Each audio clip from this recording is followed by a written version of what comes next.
All right, so first of all, I do appreciate you taking the time out to speak to me. That's very important. That's for one. I just want to get that out the way. And to start off, can you just introduce yourself? Tell us a bit about yourself and your story and how you got to this position of running for the mayor of Jersey City. Sure. I can hop right into it. So my name is Mussab Ali. I'm running to be the next mayor of Jersey City. So I moved to Jersey City when I was 3 years old, and I moved here from Pakistan. My dad, his first job was actually at Newark Airport, right? So September 11th, he has a job. September 12th, he lost his job because he had the most common name in the world, Muhammad, right? So basically, they're like, look, you're not gonna have a job. So like that was the first time I think politics really touched me. Like immediately as soon as we moved to this country, I was like a year in, and then you sort of fast forward. I was never like political actually as a kid, right? Like I wasn't one of those kids in like student government, student council, none of that stuff. But in 2016, honestly, I ran out of like this sort of feeling of hometown pride, right? So I don't know if you remember this, and you just got to remind me your age, like. I'm 23. I'm young.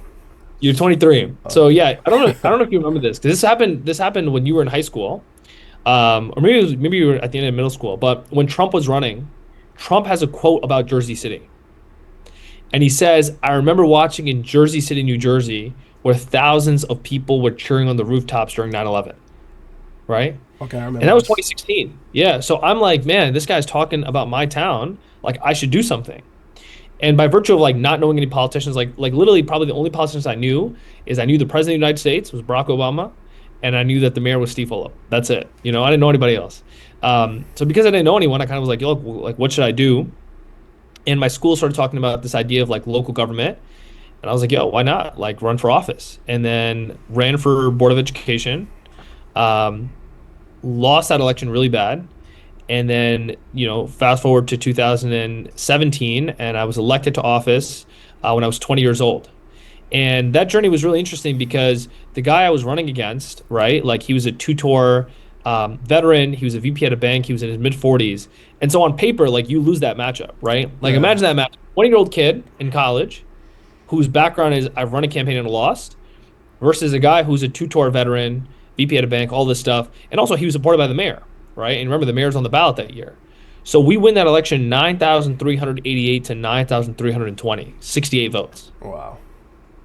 So I'm kind of like, wow, like, we made some history, we became the youngest person ever elected, was the first Muslim ever elected in Jersey City history, became the youngest Muslim elected official in the country. And I immediately start to realize, like, man, there are so many things that are wrong with our educational system.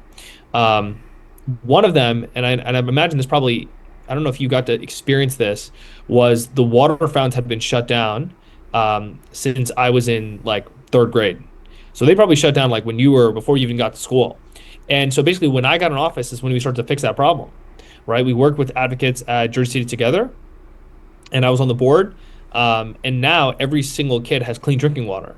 But imagine that, like, a couple years ago, that wasn't even a thought. Like, hey, why don't we give these kids clean water in school in like 2018, right? Um, so I start to realize, like, all right, there's all these things that are sort of missing. So I start to get really involved in the process. By 2021, I was in my first year at Harvard Law School. So I sort of switched from medicine to law, and I became the president of the Board of Education. So I'm 23. They write this headline. It's like Ali makes history again, right? First time I was 20, now I'm 23. And I really took over because it was the middle of the pandemic, and they needed somebody who was going to like reopen the schools. And so I kind of was like, look, like I think, I'll figure this out. And so they just sort of put me in charge. So that was sort of my pathway to leadership. But then 2 weeks into that term, I get diagnosed with stage 4 cancer. So this is like, it's sort of this like up and down process in this journey. But I basically said to myself, you know what, look, I had a lot of great opportunities at 23. If God has more time, he'll give me more time. But if he's happy with what I've done, so be it. And lucky enough to be here now, 4 years cancer free. God is good. And so, I went through that whole process, went through chemotherapy, left the Board of Education, went to law school, came back, did some voting rights work.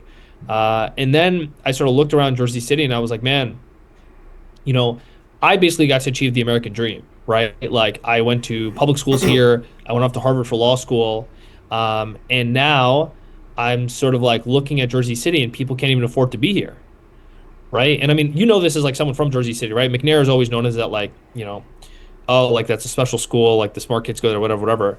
But consider this: I was the first McNair alum ever elected to office in Jersey City history. Historically, it had always been you made it because you left Jersey City, and now making it was could you afford to stay here? Exactly. And I think that that proposition really made me think like, man, I need to do something to make this city more affordable. I need to fight for people like me, who like, have grown up here, who can't afford to be here anymore. But also like, how do I connect these new people who are coming in with all this money and all this wealth to like give back to Jersey City? Because I feel like it's been this tale of two cities, right? I mean, I think you see this Yeah. all the time. It's like So there's the downtown section and the rest of the city. Yeah. before we even get into all of that, I definitely want to applaud you for that. I'm a realistic guy. It's hard, especially, with your father being here during that time and coming up, being Muslim. Let's be honest here. And then being diagnosed with cancer right at that, it's your time to shine. 20 years old versus this guy with stacked paperwork. You usually don't beat something like that. Let's be honest. And that's just the difference of paperwork before they even get to hear you speak. The first thing that they always look at is what you have on paper. So I applaud you for that. I think it's always hard for anybody to be in a position like you. What color you are, your race, your religion, what you believe in, it's hard to get into these positions. It really is. So I applaud you on that.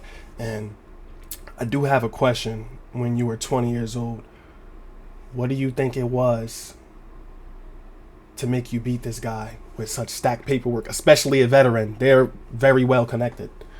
Yeah. I mean, So what was that factor? What so was the people hearing from you that made them think yeah. this is the guy for the position? So I will say one funny thing about that story, right? So on election night, they called the victory for me, right? They were like, look, he won the election. I was up by like 300 votes or something, right? The mail-in ballots come in, and because veterans are like really big on mail-in ballots, my lead went from 300 votes to 20 votes, right? And then they were like, yo, there's 3 machines we haven't opened.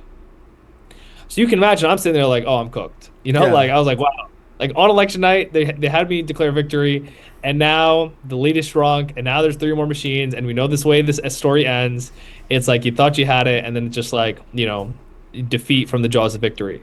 Um, but I think what it was is dude, I had a story that I think was compelling to people, right? Where I said, look, when you talk about education, we will talk to parents, we'll talk to teachers, we'll talk to taxpayers, but no one is talking to the students. And I always said students are the forgotten stakeholders of education, and that was always my sort of narrative. And I remember people like even now I could recite those talking points to you, right? Because I remember how deeply I had like memorized the way we talked about that message. It was a very just refined message, right? It's like, look, like, do you not think that young people deserve a seat at the table, especially when we're talking about education, right? Like, and especially when I got in office, right? The first bill I ever passed was to get a student to serve on the Board of Education. That bill then became a statewide model. Governor Murphy took that, and now across the state of New Jersey, if you have a school board, you're supposed to get a high school representative to sit on the Board of Education. And the other thing I did is I did a participatory budgeting project. So I gave every high school $10,000, and I asked them, I said, where would you want to spend this money? I asked the high school kids, right? And adults are always kind of funny about this stuff, right? They were like, "Oh, like you're gonna give these kids this money, and like these kids are gonna spend like PS5s, or they're gonna like a trip to Disney World or something, right?" yeah.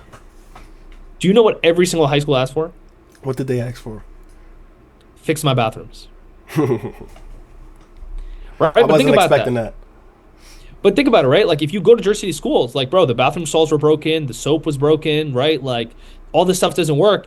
And the reality was like we are here at this 30,000 foot level, right? That's where the board sort of sits. You got to think about this like the board's only employees the superintendent. So you're sort of sitting all the way at the top of this like hierarchy. And so you're not even understanding on a day-to-day basis what's going on. And my thing is like, dude, teachers and parents, like, yeah, they have an understanding of like some of this, but students are the guys who are walking in day out and experiencing school. Yeah. And I said, why not empower them to be a part of the decision-making process? And I think that's a lot of how I feel about the city as well, right? Is I feel like City Hall often in this administration has sort of like had this paternalistic attitude towards the public, which is like, we will just do something because we think it's good for you. versus like actually asking the residents, like, what do you think? Like, how do you feel about, what's happening in your neighborhoods? How can we improve? And there's this one quote I really like, and it's that those closest to the pain should be closest to the power, right? Because I feel like if you are in a community and for 15 years you walk next to a problem every single day, you probably have a better understanding of how to fix that problem than I do. Because you have probably thought about this problem at least, multiple times throughout your commute, throughout your days. You're like, oh man, like someone should really put like a light post here, or someone should really put a stop sign here, or someone should really do this. And you probably thought about that. So why don't we empower the public to be a part of that process instead of being sort of like, a benevolent dictator that says, look, I'm just going to do this because I think this is what's best. So, first of all, let me give you a little bio on myself.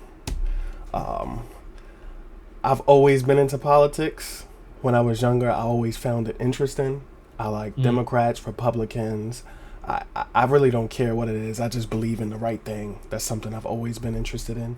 I did go to school. I did not finish, but I went for political science because I just love politics in JCU, but I did not finish. I just had to let you know that.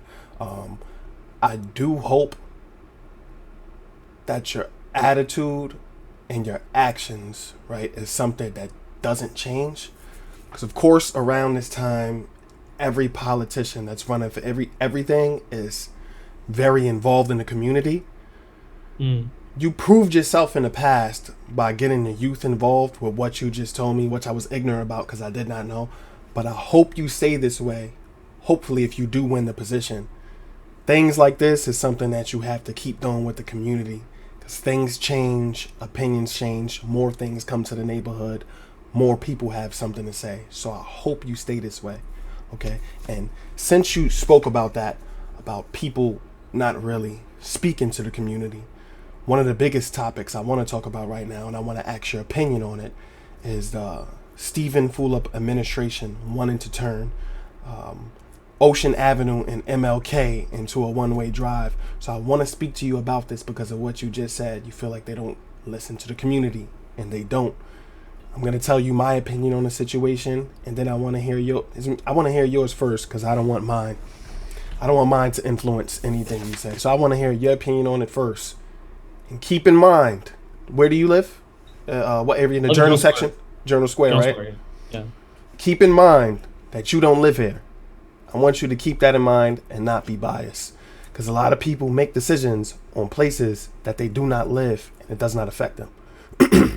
And if you are mayor of Jersey City, you have to care about everybody. It's no longer about you or your section. So I just want to know your opinion on that. Have you ever even been to the section of Greenville, Jersey City? MLK and Ocean Avenue? I mean, I literally went to school right next to Snyder High School. Okay. So middle school, I literally used to commute all the way there. And there were some days, I mean, look, probably a little bold of me, but as a middle school, I would walk back from, like, I guess where was this? Like MLK and Claremont, and walk all the way back home sometimes, right? So it was quite a long walk. Yeah, that's all. And I used to walk it on MLK and now on Ocean, and I think you probably know why I did that. But it was still pretty rough. I mean, especially back then. But look, I got to tell you, look, I've been in these neighborhoods, I've been in these communities. I think one of the toughest things here, again, right, this goes back to like getting feedback from the community, right? Like, I think there's a way to approach this, right? If you are saying, look, the benefits of having, a dedicated bus line is really important. Like, okay, how do we talk to the community about the benefits of that existing? I think the problem right now is these two streets are not parallel, right? If they were exactly parallel, like, yeah, you can sort of like run a circuit. But when you have certain areas that there are multiple blocks away, if someone is taking the bus from MLK, now they have to walk 4 or 5 blocks to get to Ocean to take the bus going the other way. It's just not going to work, right? Like, that process doesn't work. And so I think what's really important is, you have to think about how do we make sure we're improving traffic conditions across the city? Because I'll tell you, even in Journal Square, I mean, it is a mess. Like, if you ever drive in Journal Square in the mornings or in the evenings, you cannot move. It is like bumper to bumper traffic, right? And so I think one of the biggest things the city has sort of missed is thinking about, as we've been adding all these people, what are the infrastructure upgrades that we need to do, right? How do we make sure that the city is actually like movable? And the other thing with Greenville, right, is like in a lot of places, there isn't a lot of public transportation, right? So you think about like, yeah, there's the Danforth section, like on Danforth, you can go and get that light rail, or you can go on Richard Street. Hmm. But like, if you're not on that part of the city, if you're on the other side, like, how do you get around town? Right? Like, you need a car. Like, essentially, this is the only way that people are getting around, or they're taking these buses. And I think also even some of the buses, they've canceled a bunch of bus routes. They've made it more difficult. So actually, one of our proposals is fast and free buses, and actually proposing a bus route from Greenville to downtown, right? That allows people to go directly I there seen instead of that. having to go to where, right? So to me, like, I think broadly the way I think about this is I think the way this was messaged, right? I think the messenger completely like missed the ball here, right? I think that Full Up has sort of shown a level of neglect for that part of the city, and to then be forcing them to do something, right? To sort of say like this is what's going to happen. I think is the wrong. It's sort of the wrong approach. The way you build support, right? Because I want to talk about not just this proposal, but like how do you build support for proposals in the future? I think the way you build support is you get people in the community to sort of buy into an idea. You say, look, this is what I propose. What are the problems that you guys foresee with this? How do we build a coalition of people who come together and say, look, this is how we want to move forward in our city. This is how we feel about our section of the city. But I think imposing something, right? This idea of like imposing something on a part of the city and saying to them, hey, listen, this is good for you, that never works. Because what that leads to is people being, antagonized and saying, look, like, this person doesn't care about my views, doesn't care about my values, and doesn't see me, right? They don't see me as a person. They just see me as someone that's like in the way of like what their master plan is. So my whole opinion on this, to be straight honest with you, is stupid. That's really pretty much all I have to say about it. Like you said, when you're building so much infrastructure and they have no plan, if more people are coming into the city, why would you make something a one way? You're making 2 blocks one ways. If you want to come in the Greenville section every morning around 8 a.m. when it's time for all the kids to go to school, the traffic is impossible, right? You're not getting where you want to go. You're gonna be late. And what people fail to understand is it's an input and output. When you leave, you got to come back. Those people have to come back home. So guess what? It's happening to you twice. You're not getting where you need to go, and you can't get back. And the bigger problem with that is the streets in this section are horrible. Are horrible. I want you to you have to come over here and take a look for yourself and walk the streets. Walk the streets, and you're going to realize how stupid this plan is. For the past 3 years, in this entire Greenville section, they're closing off every block, saying they're fixing it, closing it off. We had multiple council meetings, and they said it's going to be done by this time. Just lying. It gets to it. Just be honest with us. Tell us you don't have control over the situation. It's going to take longer than you expected. Stop putting a false deadline. So you want to make one ways, and it's already even more messed up because people can't turn down certain blocks. The streets are closed off. Why would you do that? It's like, who comes up with a plan like that? And what I want to know is how much money, because I searched up online and I seen some documents that showing how much money Jersey City is spending on stupid things, and I couldn't believe it. Millions. A lot of money on stupid stuff. So you already know this kind of project is definitely a multi-million project. So I want to know how much money exactly that they were spending on this and where it could really go to. Because if they have the money to spend something on stupid as this, and they can't even fix the streets that's messed up now, destroying people's cars, people and bikes are getting on accidents that they want to save so much because the city only cares about bicycle riders. You want to turn stuff into a one-way, and you don't even have control over stuff that's open now. Is what I'm not understanding. So if it's a multi-million dollars, I want them to take that money and spend it on something that it really needs to go towards. You have to come see these streets. Yeah, I mean, look, again, I've been on the streets. Like I said, I actually just last week we were at Danforth Station just talking to people. Because I go to transit locations every morning, and then we try to walk in the evenings, like a little bit after. But look, I'll say this: the number one thing is I think fixing infrastructure is huge, right? And like our streets are horrible across the city. I mean, like we have potholes. I've had some potholes. I mean, in my office, I see some potholes that have been here for 2 years, 3 years now, right? And it's crazy because you're like, especially this part of Journal Square, you got this like massive luxury tower, right? And then right next to it, the street is just chopped. And I think it just doesn't make sense to me, right? That like, okay, like where is this money going? Like, why aren't we having even this developer to say, look, like part of your impact fee has to be helping make sure we pave these roads. And I think that, this goes to a broader thing, which is that, as you think about city government, um, there's this idea that, there's a lot of money that's spent that should not be spent, that's given out to people's friends and family, right? And people hear about this all the time. It's this concept of like a corruption tax, right?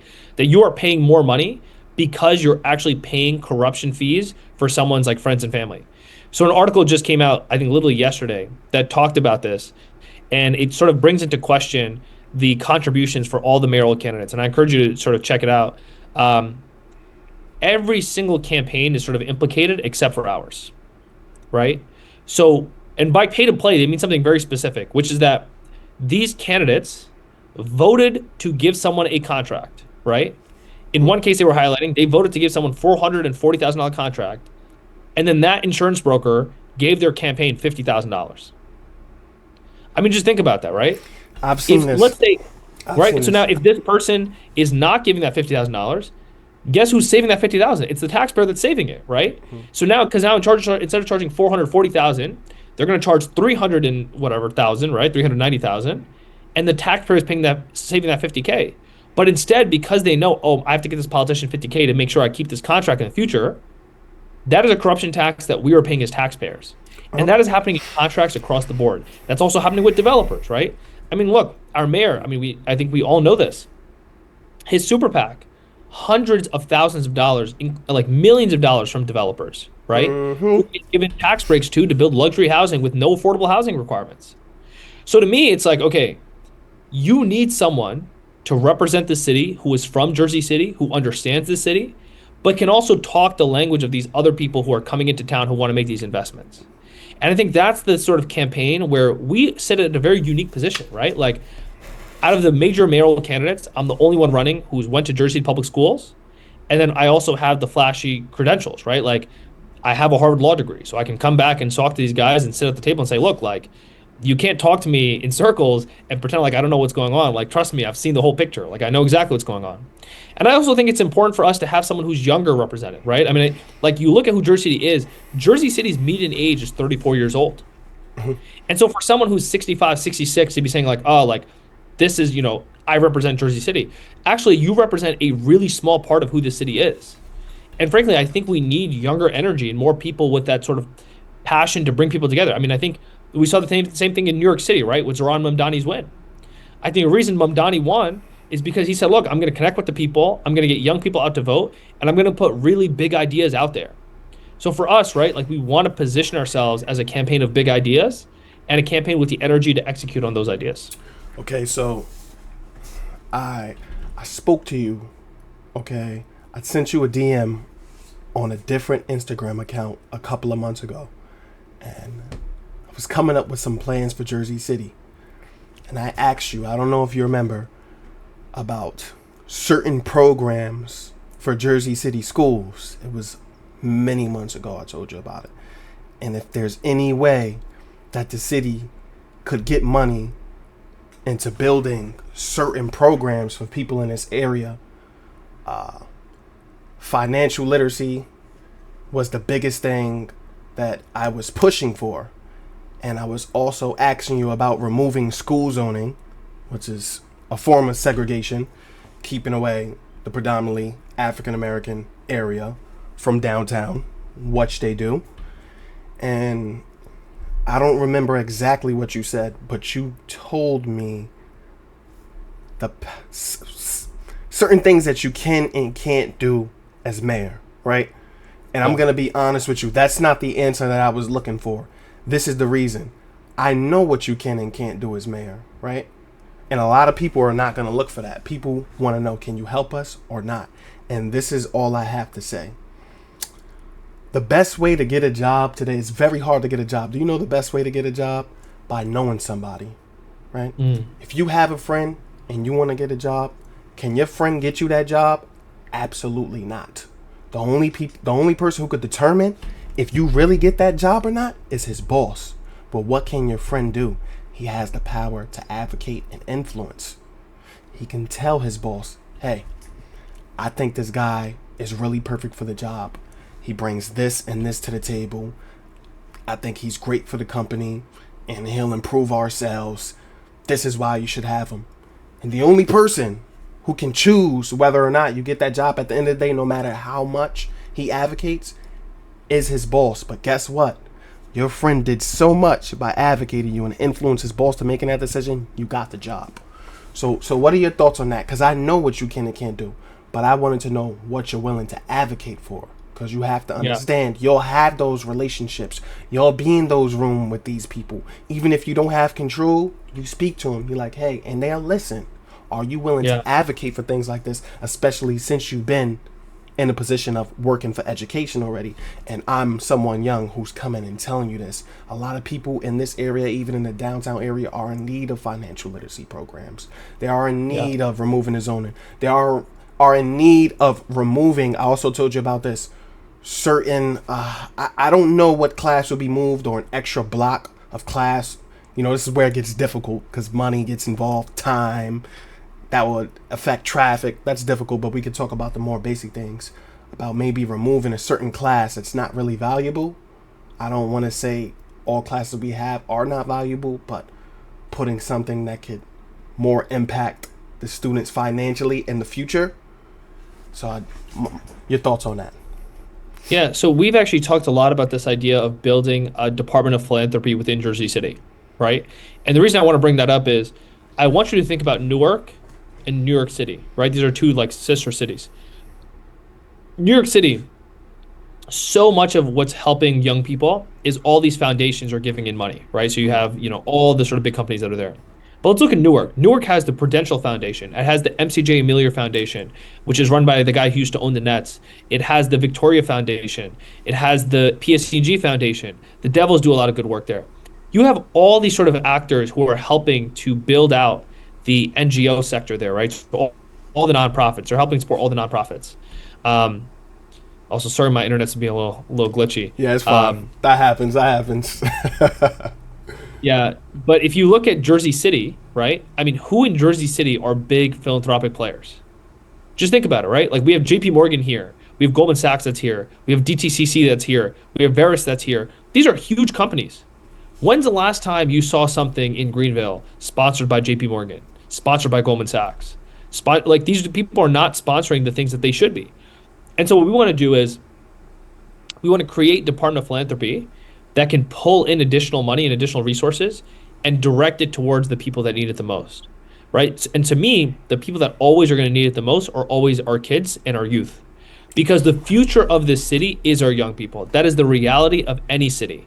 You need to be investing in your young people because they are the future. They determine like the trajectory your city is going to head on.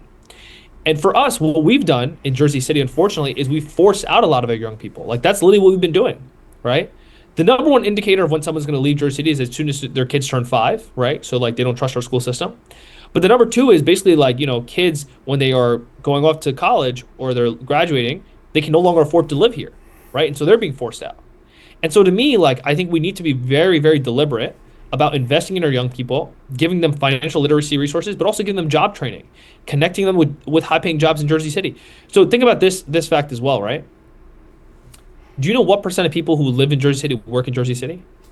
Let me know. I do not. 17%. Wow. 17. That's extremely low, right? Yeah. And now look, it'd be one thing if we were like, oh, like the amount of people who are working in Jersey City, right? There's not enough jobs here. But actually, there's just as many jobs in Jersey City as there are people leaving to go to jobs somewhere else. And so what that tells me is, man, there's a huge misalignment here, and we need to incentivize people to hire local. So one of the plans that we put forward is literally for city contractors to incentivize them to hire local. Like, hey, if you hire local, we actually will allow you to bid a little bit higher. Like, even if it's a little bit more expensive, we're willing to pay a little bit more as long as you're going to hire a local workforce. Because to me, like that is money that's coming back into our economy, that's uplifting all our boats, that's uplifting our residents, and making sure they can afford to stay here. Okay, I like that plan. I definitely do think that's important.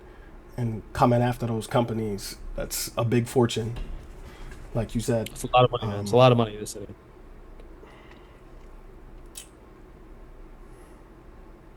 Oh, This is a good one. This is a good one. Okay. That's what I want to get to. So, there was a building that I spoke about on my page where it's 155 units. 155 units and only 10% affordable housing.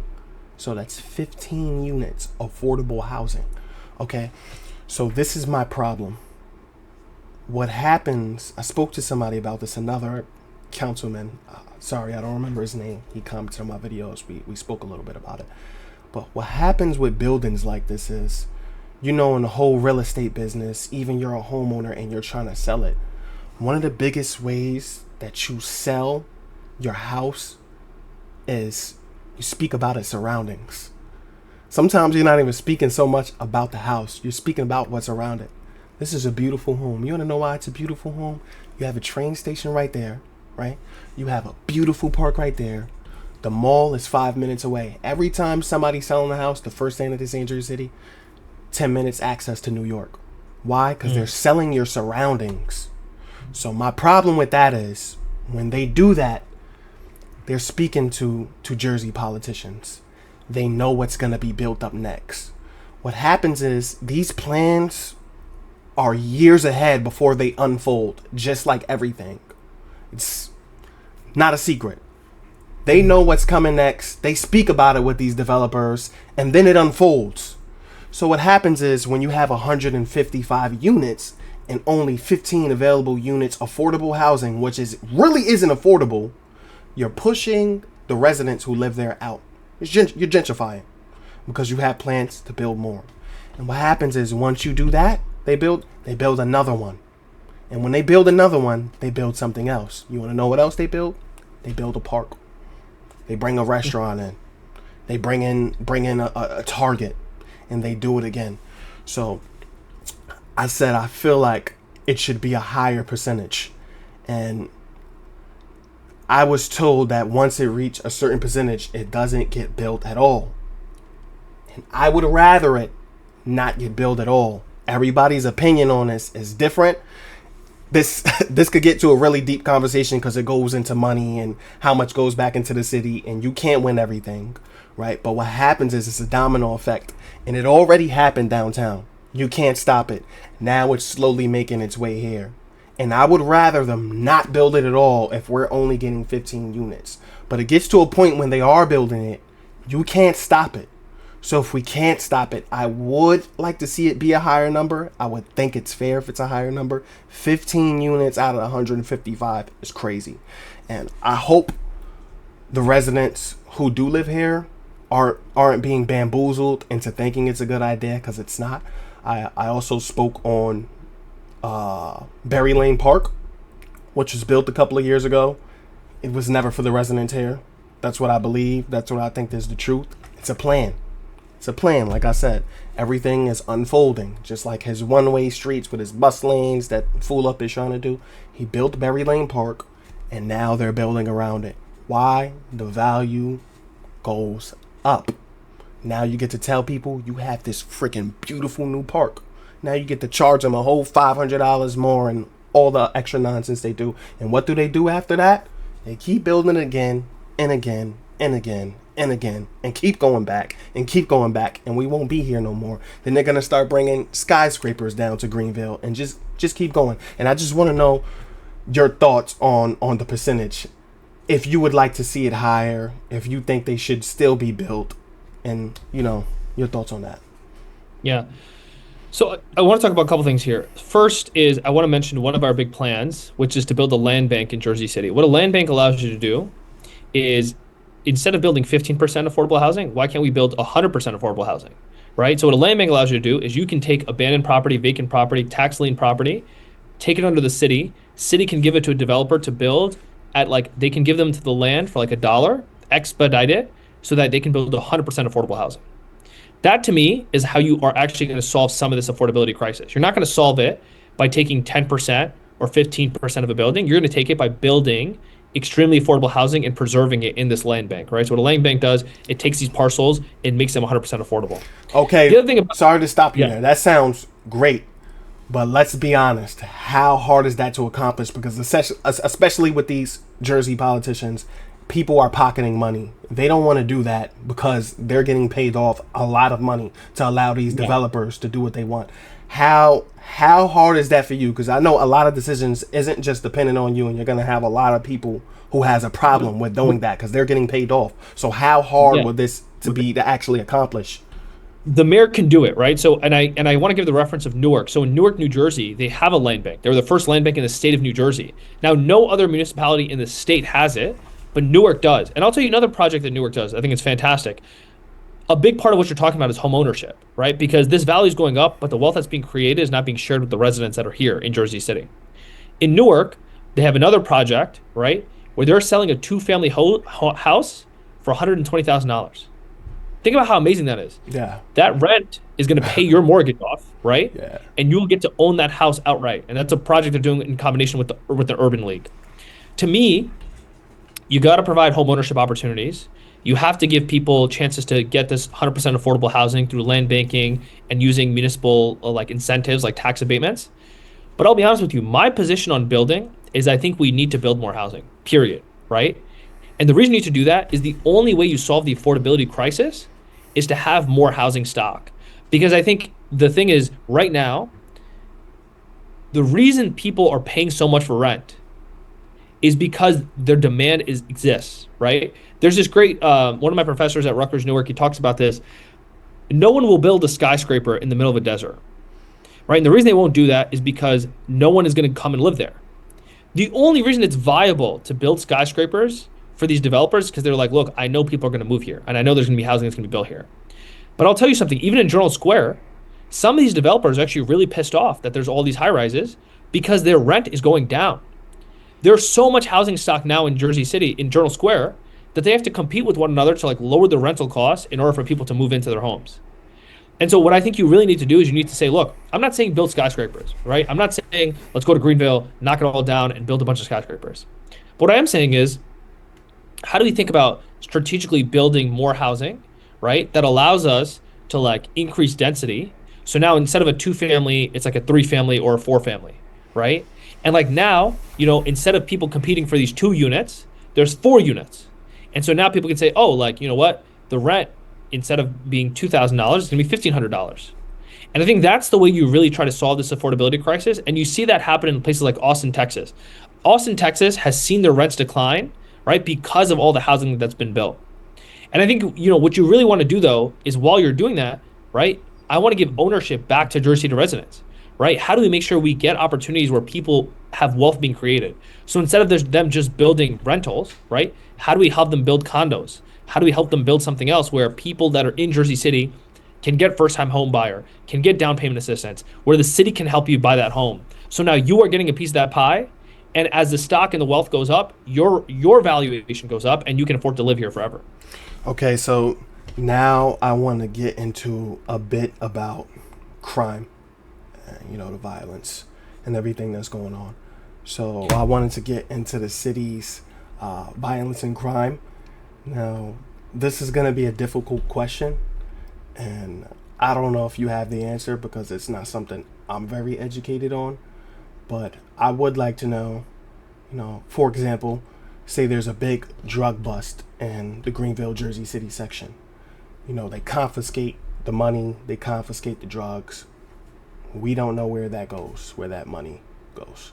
So I want to know if there's any possible way, if all the money is confiscated, which the government holds on to, what power do you have or influence do you have in being able to get that money back and spend it back in that same area? Because if we're going to catch people with money for doing the bad things, why can't it be turned to something good?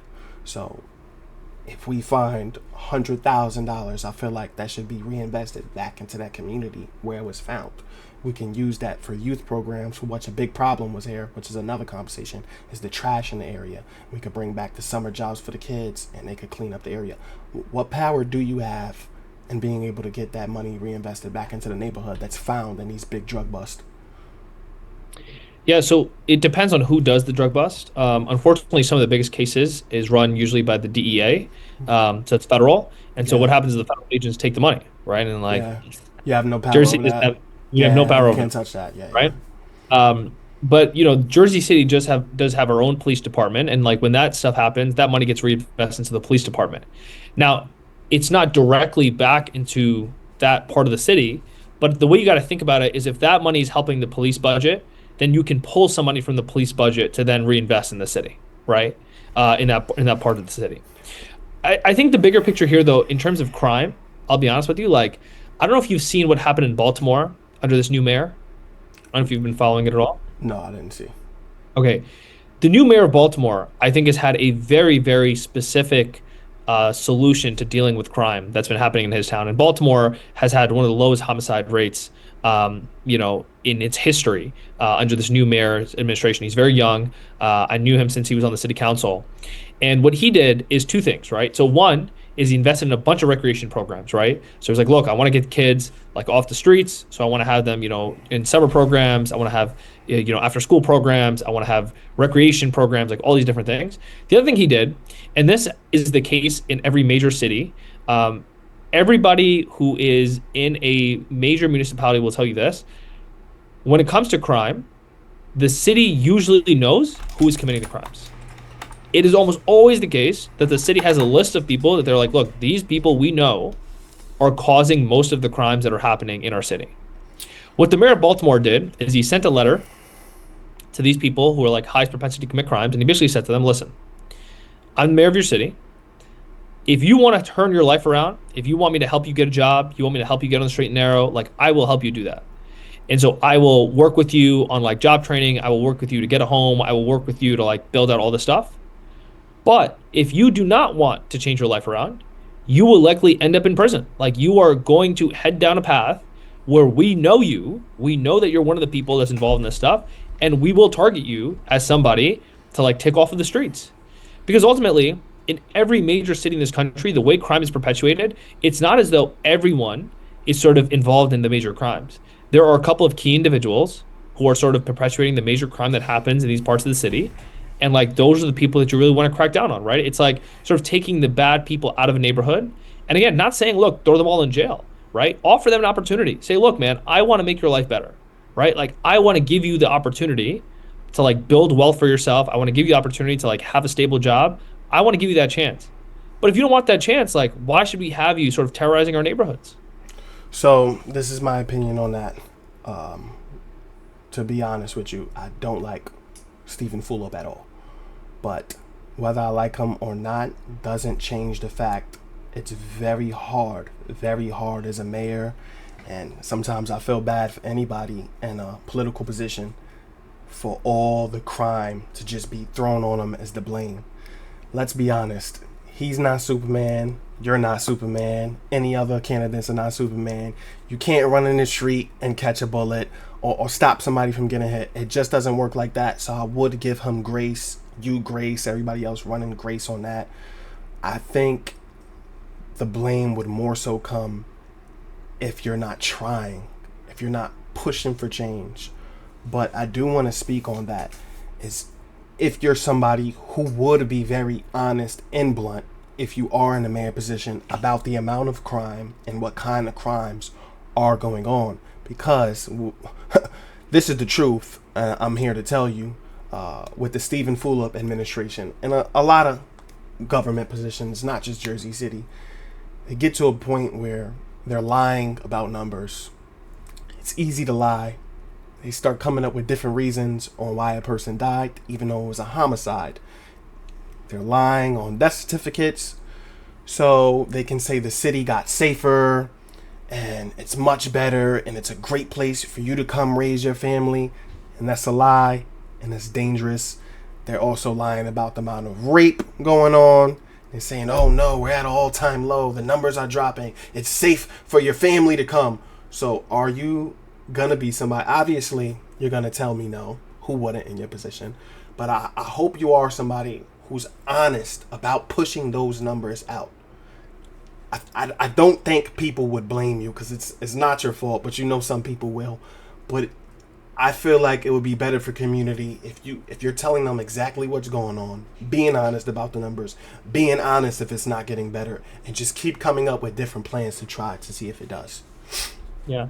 And look, I'll tell you like the level of candidness that I have about this stuff. When I was running in 2018, right? I was running for re-election.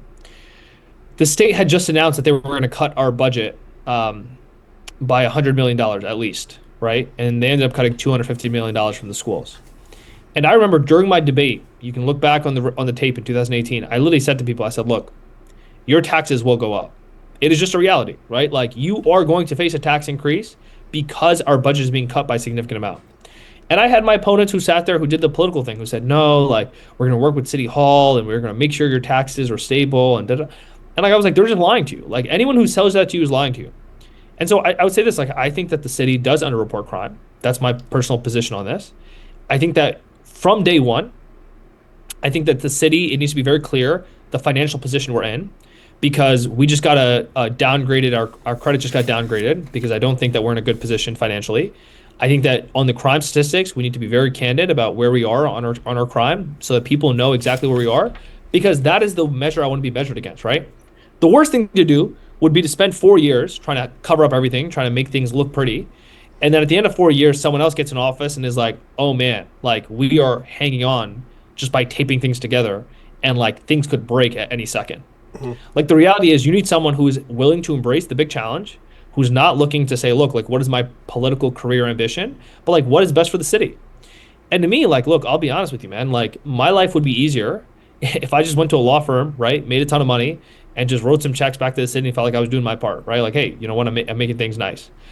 But I understand that there are some really big challenges in the city, but I also see a lot of potential, right? Like I see the possibility for young people to really be a part of what makes the city so special. I see possibility for people that have been here to stay here, to continue to contribute to our culture. And I see the possibility with the new residents to say, look, like how can you be ingratiated into who Jersey is versus like coming in and trying to change us into something that we're not, right? And I think the only way you do that is you have to be willing to like invest in these big ideas, invest in a kind of leadership that says, look, we are going to be accountable to the residents. And that a lot of what's happened is I think that the administration is not accountable to the residents and the schools have not been accountable to the residents. And I think both of those things need to be held to account. Okay, now I want to talk a little bit about bikes, pedestrians, and cars. All right, it's out of hand in Jersey City. We all know this, right? But there's a bit of blame to go around for everybody. I have a motorcycle, I have a truck, and I use my bike, and I walk, and I take public transportation. I've done it all. So I've been in the lens of motorcyclist, bicyclist, and driving a car. There's blame to go out to everybody. So I seen on a post, I think Jim McGreevy made a post. I seen you made a comment, and I think you were saying something like, you're only blaming the bicyclist, and I think you were more on the side of to put the blame on people who are driving cars, and I don't think that's fair or true, because I've seen it all. There's a huge problem. The people driving the bikes and scooters, they're out of pocket. It's not much to say about they're completely out of pocket. Somebody and sorry, let me keep going for a little bit. Yeah, go ahead. When I told people that I thought that turning MLK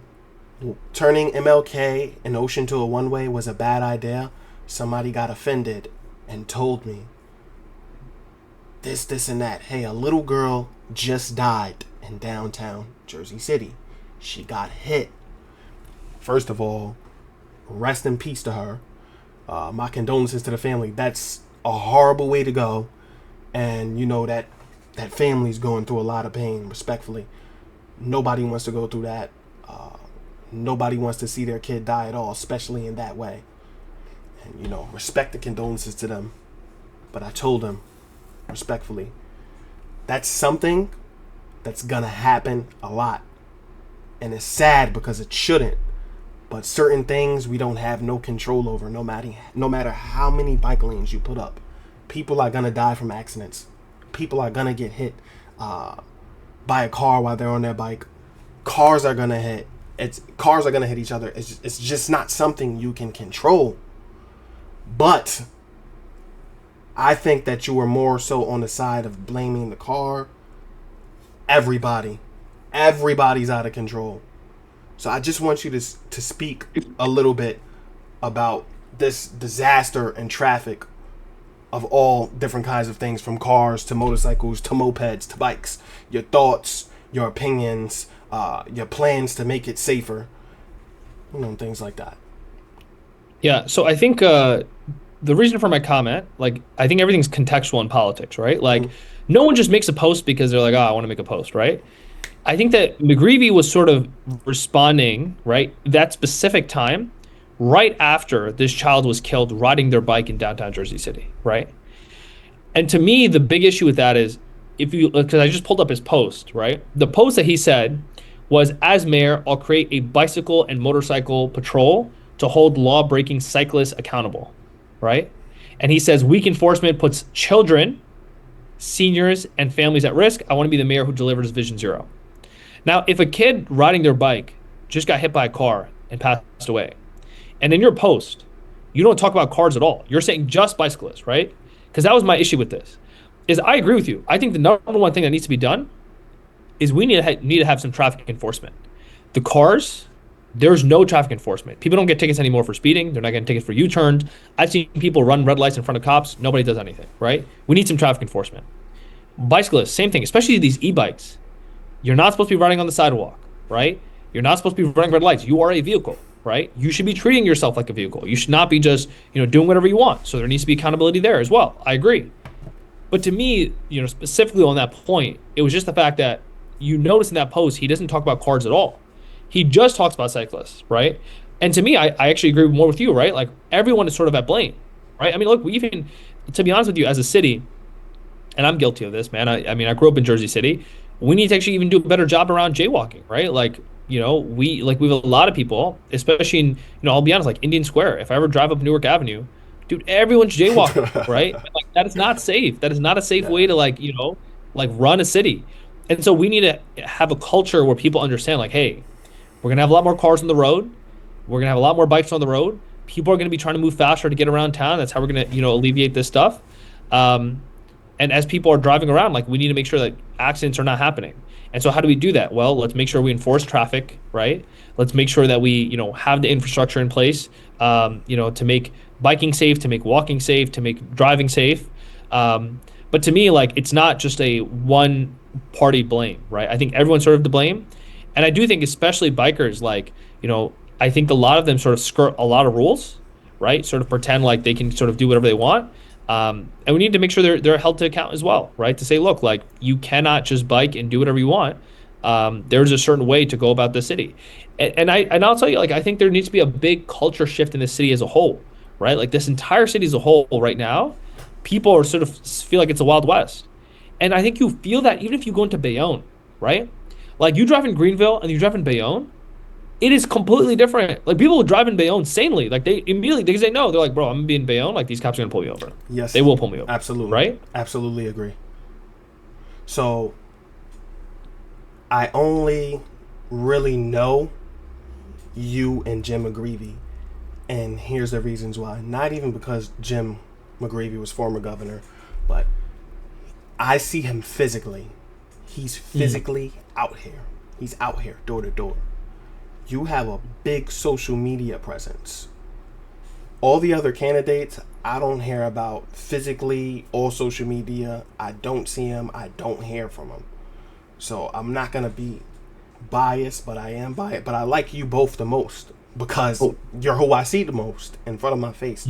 So is this something you're going to continue if you were to win mayor? And also as well get more I'd like to see you more physically involved. I'm going to be honest. I see more so Jim McGreevy physically involved. I could be ignorant because I'm not sure. We live in two different areas, but as the mayor, remember, it's the whole Jersey City. You have to be everywhere. So, when you become mayor, your schedule is hectic. I know you're not going to have the same amount of freedom to be it just doesn't work like that. But will there be times where you're going to be able to be super physically involved? I see Jim McGreevy do it and not change up. Obviously, you're going to say, of course, just like everybody else would. You know, that's what Well, you're, let me that's give what you're you let me supposed give to you do. But yeah, in your terms, when it comes to making down decisions, especially in the communities that it would affect the most, we want to see you out here speaking to us door to door the same way that you will be if you're running and trying to win. Is that something you're gonna do, or is that something you're just gonna tell me you're gonna do? yeah.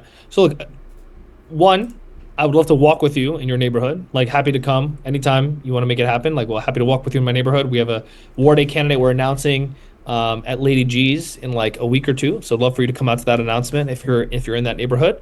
Um, but I want to make one of the concrete plans, I think, in terms of like as the mayor, is I think there needs to be visibility, right? Which, like, I agree with you, door to door is important. Let's be honest, my capacity to do door to door while trying to run the city is going to be limited, Of right? course, of Like, course. door to door is limited. Yeah. But I think visibility is very important, right? Like the idea that people should be able to see their mayor, right? To be able to identify, like, hey, the mayor walks the same streets that I walk, right? He understands that this is also part of the city. It's not just downtown, right? So one of the big things I did recently, you probably saw this video, is I did like a run club video. Yeah, I seen it. Uh, Sorry, I think I'm losing connection sorry, a my little bit. my thing just froze for a second. Okay, yeah, I'm good now. Okay, so I did this run club video, and the reason I did it is I brought all the run clubs in Jersey City together, right? The guys from Bergen Lafayette, the guys from downtown, the guys from the waterfront, some of the guys from the Heights, right? I brought them all together. And the reason I did that is because to me, running is one of the things where it really lets you feel a city. You can run around the town and you get to see all these different neighborhoods, you get to interact with different people. Part of what I want to do as mayor is I literally want to spend every morning running in a different neighborhood in Jersey City. Like I want to run on MLK in some mornings. Some mornings I'm gonna be on Bergen Avenue. Some mornings I'll be in Central Avenue. Some mornings I'll be in downtown, right? Some mornings I'll be in Journal Square. But I want people to be able to identify, like, hey, you know what? That's the mayor. Like, he is here in my streets. And I'm not saying, like I'll be able to like have a town hall while I'm running, but I want visibility, and I want to be able to do town halls not just in downtown, right? Not just in City Hall, but also the City Hall annex, right? And also in other community centers where people can say, hey, this is the mayor, and I feel a connection to him. Whereas I think right now, people, especially in the south side of the city, do not feel connected to the mayor. And I think you also notice that, look at those numbers for Baraka versus Fulop in Jersey City. Baraka got 36% of the vote in Jersey City, and Fulop only got 38%. To me, that's a sign that, people in Jersey City are sort of like, look, like, we don't feel connected to this guy, Yeah, even though that's he's running for because governor. he's horrible. Sorry, go ahead. Keep going. Yeah. So I think, the strategy needs to be, look, how do I make sure that people feel connected? How do I make sure that people, like, see me visibly, right? And I'll tell you this about officers as well, right? Like, people talk about police officers walking the streets in Greenville, right? If I'm a police officer in Greenville and I don't see the mayor walking the streets in Greenville, how comfortable am I going to feel walking those streets? Yeah. Right. And I think that's part of the culture here, right? Is we have to change the culture. And I think it changes from the top, where I think the mayor needs to say, look, this is all my city. I am here to represent everybody. And you will see me visibly all across the city. So I'm going to end it on this. One last question. I really appreciate your time. So what's 3 things that you really want to focus on as the mayor of Jersey City? 3 most important things. That's your opinion. Not what other people are saying. What you think is the 3 most important things based off what you're seeing. Yeah, I think number 1 is transportation. I'm going to be honest with you. I think people need a better way to get around town that needs to be affordable. So we have proposed a fast and free bus system. It's a big investment, but I think it's needed, right? Especially when, again, only 17% of people who live in Jersey City work in Jersey City. We talk to a lot of them, and it's because they don't have an effective way to get around town. It's actually easier for them to go somewhere else than it is to have reliable transportation within Jersey City. The next big thing that we want to do is we want to make it more affordable, and we want to do that through building more housing. We want to do that through these land banking programs. We also want to do that through like banning certain fees, right? So we want to ban broker fees. We want to ban these junk fees. So like when you're renting an apartment, you know exactly what you're paying for, right? Like, you shouldn't have to pay a broker as a tenant. Like that should be something that the landlord pays for.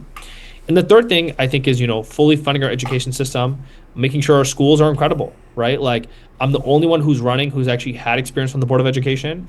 And I understand why people don't do that job. I mean, it is unpaid. You are dealing with really massive problems, but I think it's a testament to the kind of public servant that I want to be, right? That even if I don't get a salary, I am willing to be there and like be in the trenches, fight the fight, because I understand how important these battles really are. So to me, like those are the top three things, right? Affordability, our education system, and our transportation system. All right, well, I really, really appreciate this conversation. I'm gonna be posting some of this. A lot of people is gonna appreciate this as well. I wish you luck. I'm not just saying this to say it, but I do think it's hard for you. Like you said, you're young. People don't like young, whether we like it or not. That's just the truth, in my opinion. You're Muslim, and were you born here? And I'm an immigrant. And you're an immigrant. I'm not one of those people who say, "Oh, you can't do it just because you're this." But let's not be honest. There's a lot of hardship in that. You beat cancer. I mean, that's a lot. That's a lot. So I do wish you luck. People want to see you out here. Please come out. People want to see you out here. A lot of people see you on social media. They want to see your face too. I know you said you've been there, but I just haven't seen it. So other people could have seen it, but even more. It should be so much to the point where I've seen you. You get what I'm saying? People want to see you. I wish you the best of luck. I really appreciate this. This is not just some of my questions, but people from the community. So you're not just speaking to me, you're speaking to the community. They want to hear some of these things. So we appreciate it. We appreciate your time. And good luck. Good luck. Thank you, man. Thank you Appreciate so much. you giving the platform. All right. We'll be in touch. Have a good one. See ya.